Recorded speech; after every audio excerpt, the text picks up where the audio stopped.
Oi pessoal, tudo bem? Obrigado por estar assistindo esse vídeo. E nesse vídeo aqui eu vou mostrar para vocês numa publicação da Kodak do ano de 1981, o que ela fala sobre a ilustração fotográfica para anúncios, né, e propaganda de produtos, serviços e coisas assim, né? Nessa época, 1981, é muito antes do Photoshop aparecer, né? Então, as montagens que são feitas aqui, as ilustrações que a Kodak dá de exemplo, elas foram montadas por vários profissionais ligados à publicidade, né? Então, que são os fotógrafos, os laboratoristas coloridos, os designers gráficos e os retocadores ou aerografistas, né? Que usavam o aerógrafo naquele tempo. E essas pessoas poderiam fazer o impossível virar possível, né? Que é criar uma ilustração totalmente fora da realidade, né? Fora do que é o normal da nossa vida. Eu fiz uma tradução desse texto da Kodak, que ele explica mais ou menos assim como foram feitas essas fotografias, para a gente entender um pouquinho do que é uma ilustração para anúncios de propaganda. E eu vou ter que ler aqui porque eu fiz uma tradução, né? E depois eu coloco todos esses textos aqui no vídeo e lá no site também eu coloco as fotografias com os textos originais em inglês. Nessa primeira foto aqui, ele diz aqui em cima: a fotografia não mente. Lembra da última vez que você ouviu isso? Provavelmente foi antes do tempo em que as pessoas se acostumaram com o truque fotográfico. Qualquer um que tenha ido ao cinema nos últimos anos sabe que essa expressão se refere agora a efeitos especiais. São viagens espaciais, tubarão atacando gente e cenas tão espetaculares que a audiência acaba acreditando, né? Dá a impressão de que é verdade. Um tipo similar de engenhosidade apareceu na fotografia de propaganda. Combinando os conhecimentos do fotógrafo, desenhista gráfico, retocador e do laboratorista colorido, pequenos milagres e alguns não tão pequenos assim, estão cada vez mais comuns à nossa vista, né? A gente vê mais comumente na propaganda, principalmente. Para aqueles que acreditam que o objetivo principal da ilustração de anúncios é fazer com que os olhos parem nela, terão que concordar que estas peças reproduzidas neste portfólio atinge esse objetivo. As aparências são enganadoras numa premiada campanha produzida na Inglaterra para a vodka Smirnoff pela agência Young Rubicam. Nessa primeira fotografia, um elevador de um prédio em Londres parece ter atravessado a terra e saído de ponta cabeça na Austrália. O elevador, o canguru e o guerreiro Maori foram montados nessa cena. O fotógrafo foi John Thornton e o diretor de arte foi Robert Stansfield. Na foto 2, a passageira de um tapete voador parece ultrapassar o Concorde nessa ilustração, de anúncio da Smirnoff também. A modelo estava sentada numa plataforma e foi fotografada na Flórida, na frente de um mock-up, que é uma réplica de um nariz de Concorde. E o fotógrafo foi Robert Dowling e o diretor de arte Kit Marr. E nessa foto aqui, nessas duas, né, que já dá pra ver, que elas têm os retoques depois, né, porque essa plataforma foi apagada e o céu pode ter sido o céu mesmo, né. Uma outra peça da vodka Smirnoff mostra inexplicavelmente uma mergulhadora em queda livre com uma equipe de paraquedistas. Embora pareça que eles foram montados, os modelos foram, na verdade, colocados em cima de postes no topo de uma montanha e todos fotografados juntos. O ângulo da câmera e uma máquina de vento ajudou a fazer a cena mais convincente. Os postes foram apagados pelo retocador e em cima da montanha foi para dar esse efeito de que eles estavam caindo mesmo, né, que estavam no ar. A foto foi feita por Brian Duff e o diretor de arte Tony Wetton.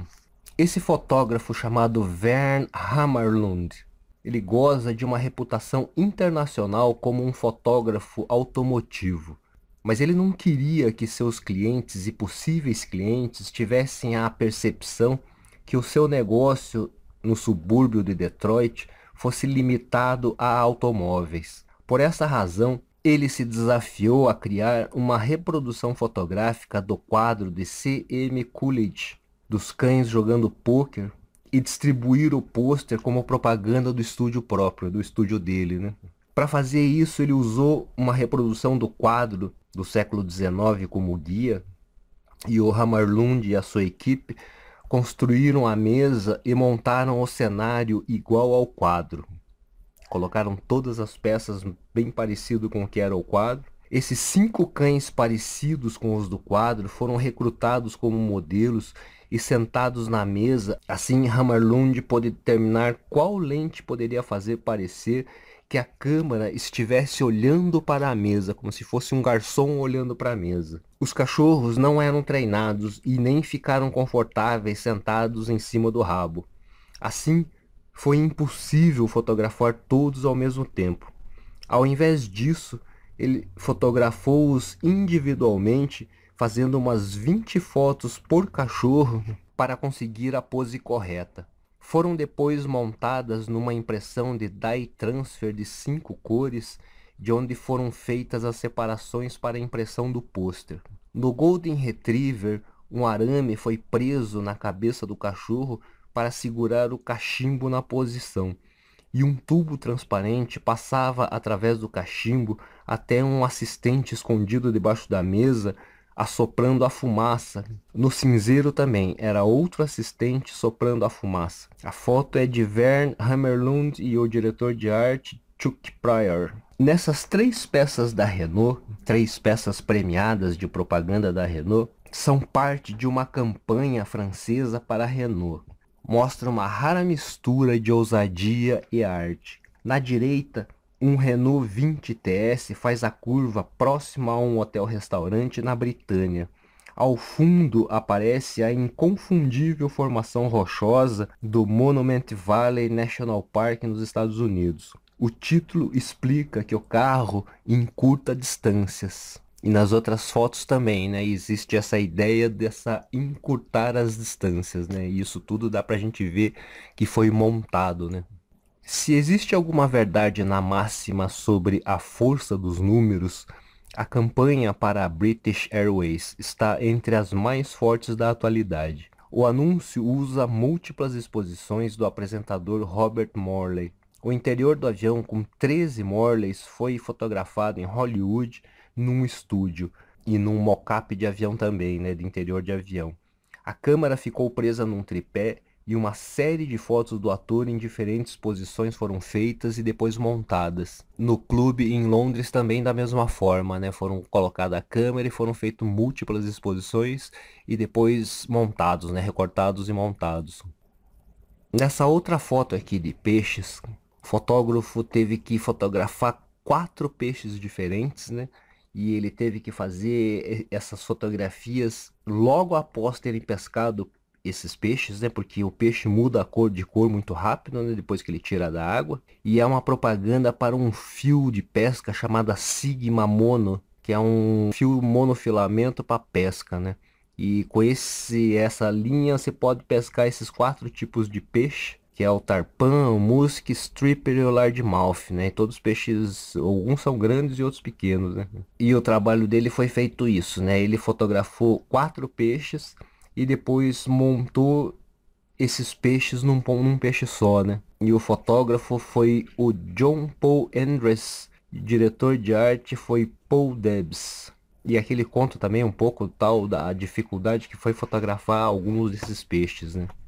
Nessas fotos aqui, a ideia era criar uma ilustração para a propaganda de produtos de banheiro, né? As torneiras privadas e essas coisas assim. E eles pensaram em fazer um tipo de fotografia muito mais ousado, muito mais diferente do que era o comum, né? Do que se vê comumente quando se vê fotografia de metais sanitários, né, e coisas do banheiro, essas cerâmicas e tudo, né. Esse fotógrafo Pete Turner fez esse trabalho inspirador no deserto e o resultado dessas fotografias foram que essas matérias foram essas propagandas, né, esse tipo de esse anúncios que eles fizeram foram as mais vistas em toda a história dessa categoria de metais sanitários e cerâmicas, né? Visto do ar, parecia uma colônia de formigas trabalhadeiras, mexendo na areia, assim, até o começo da noite. mas eram 16 pessoas trabalhando numa parte de areia aqui, no deserto sudeste de Los Angeles. E eles ficavam a parte de dia das fotografias montando esses cenários todos aqui. Eles escolhiam o cenário durante o dia e iam montando toda a cena para esperar esse finalzinho de tarde que ia acabar dando 15 minutos, 20 minutos no máximo de tempo de fotografia. Fizeram isso durante vários dias também. E passaram todos esses dias montando essas cenas durante o dia, estudando o cenário primeiro, né? E depois montando essa cena que eles queriam, iluminando todas as partes que eles queriam e fotografavam no crepúsculo, né? Nessa foto aqui da direita é a única foto dessas 9 ilustrações que foi feita durante o dia. E eles queriam simplesmente mostrar essa privada aqui, nesse infinito da estrada aqui, né? Com essa montanha no fundo para ter um cenário diferente aqui dentro dessa ideia dessas privadas, né? E da mesma forma, eles montaram o cenário e nessa fotografia aqui, eles pediram para a patrulha rodoviária aqui parar o trânsito aqui para eles poderem fotografar, né? Sem carro nenhum aqui nessa cena. Nessas fotos aqui do Peter Turner, elas têm menos montagem do que nas outras, né? Mas elas também têm retoques e alguma montagem. Então, por isso ela não deixa de ser ilustração, né? Uma fotografia ilustrativa que já foi tratada, né? Já foi manipulada. Nesse tempo era manipulado analogicamente, né? O que faz com que ela perca esse status de fotografia e vire ilustração, né? Então, já desde 1981 e muito antes disso também, né? Já conhece-se a diferença entre a ilustração e uma fotografia, né? Uma fotografia ilustrativa, montada ou manipulada, de uma fotografia original sem nenhum tipo de manipulação, né? Então, nessa aula é para a gente ver que esse tipo de manipulação, esse tipo de montagem é válido dentro da publicidade, dentro da moda, né? Dentro da moda acaba escondendo a realidade bastante, né? Esconde muito a realidade do que é uma pessoa, mas nesses de produtos, essas coisas assim, a montagem, a manipulação fotográfica ilustrativa sempre foi usado, né? Na publicidade principalmente, né? Porque a publicidade quer vender de qualquer jeito, né? Então eles acabam melhorando ou enfeitando tudo para que se venda, né? E isso não está errado, né? Isso é uma coisa que ajuda realmente a vender. Só nas pessoas, quando se mudam muito as pessoas, né, que tratam muito uma modelo, aí sim já é uma manipulação completa, né, assim que você distorce completamente a realidade, né? Você cria uma pessoa que não existe. E nessa manipulação dos produtos de algumas pessoas que a gente vê aqui, essas fotos que a gente viu, então a gente nota claramente que é uma manipulação, né? Porque existem uns absurdos assim muito grandes, né? Então no fashion, assim, nas fotografias de moda, é mais difícil de se notar esse tipo de manipulação e a gente acaba vendo uma pessoa, assim, uma mulher bonita principalmente, né? Sem defeito nenhum, que parece bonita visualmente, mas que não existe na realidade, né? Assim, não tem como existir, né? Aquela pessoa que serviu de modelo para aquela foto, ela não é daquele jeito. Então, essa é a grande diferença da ilustração para a fotografia, né? E como a gente pode ver aqui, pela Kodak, aqui já existe essa publicação desde 91, e já há muito tempo na história também já existem esses truques da fotografia para se manipular a imagem e criar uma cena que na verdade não existe, né? Manipulação fotográfica, montagem, já existe há muito tempo, muito antes do Photoshop. Era muito mais difícil de se fazer antes do Photoshop, mas já existia há muito tempo também. Então é isso aí, pessoal. Essa aula foi só para a gente conhecer um pouquinho da história dessas manipulações e da ilustração fotográfica através de uma publicação de uma grande fabricante, né? Que foi uma grande fabricante. Então é isso aí, pessoal. Obrigado por ter assistido esse vídeo até aqui. Dê um like se você gostou, compartilhe, favorite, comente, se inscreva no canal também. Obrigado e até a próxima aula.